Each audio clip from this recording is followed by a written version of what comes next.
Welcome to Nalf's Nonsense. What do you call this sport? The sport where you have people kicking a ball on teams into a goal. Most of the world calls this sport football, and it makes sense. You play it with your foot. But us Americans, we call it something different. We call it soccer, and instead we call something else football, this sport that I'm here in Germany playing. What Europeans call American football, we just simply refer to as football.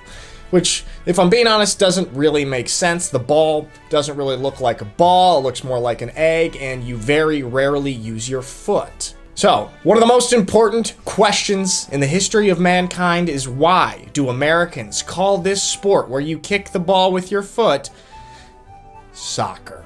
In my experience with my European friends, the word soccer seems to bring up some heated emotions. They get really upset. Why do you call it soccer and not football? And why do you call that other sport football that you don't even play with your foot? You play this with your foot. It should be called football. And you know what? To an extent, I am on board. Logically speaking, this doesn't really make sense. So whose fault is this? And where did the word soccer even come from?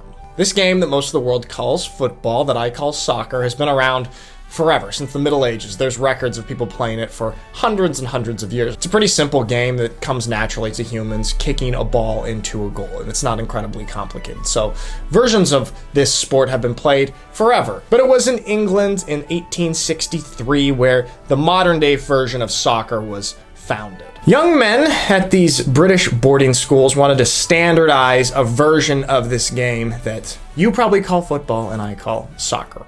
So they got together and they wrote out some rules. This was the forming of the Football Association. Remember that word, association. It's going to be important later. There's another place called the Rugby School, and they sort of had their own version of football. A version where you can pick it up with your hands and run with it. They called this rugby football because of the rugby school. So now we've got association football from the Football Association and rugby football from the rugby school's version of football. With me so far, okay? Association football, rugby football. Makes sense and is fine so far. Now, human beings love to shorten things and give things nicknames. For example, people from Schwäbisch Hall here are called Haulers. People from Berlin are called Berliners. Adding an ER at the end of a word is a nice way to shorten it and give it a nickname. And they did this with the name of their sports. Rugby football. They shortened it to Rugger. And association football from the Football Association, they shortened the name of their version of football to ASSOCER. ASSOC from association and add the ER. Doesn't really roll off the tongue. Kind of stupid. So now we've got Rugger and a soccer. Now a soccer is kind of hard to say, so they dropped the A and they started calling it soccer. Okay, so we have the shortened versions of these. Rugger, soccer. Now these sports spread to the United States, and us Americans, we like to make our own nicknames for these sports. And so they had American Rugby Football, and they wanted to shorten it. 3 words to choose from there. They could have shortened it to American Rugby, and that would have made things a lot more clear for people in modern day. But instead, they chose the word football.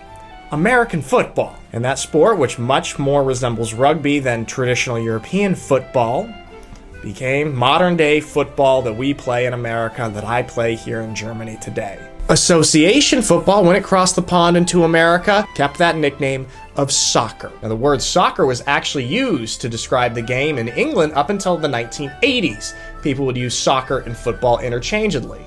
But in the 1980s, they stopped, and it became known just as football. And now the British have cleansed themselves of this ridiculous word, soccer, and pretended that they know nothing about it, and they look across the pond at us Americans with their noses up, scoffing at us Americans for using this word soccer that doesn't really make sense. But in reality, it was them the whole time.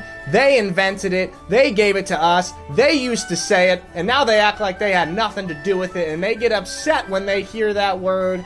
But it is 100% a British invention. So now you know. Thanks for listening to my nonsense.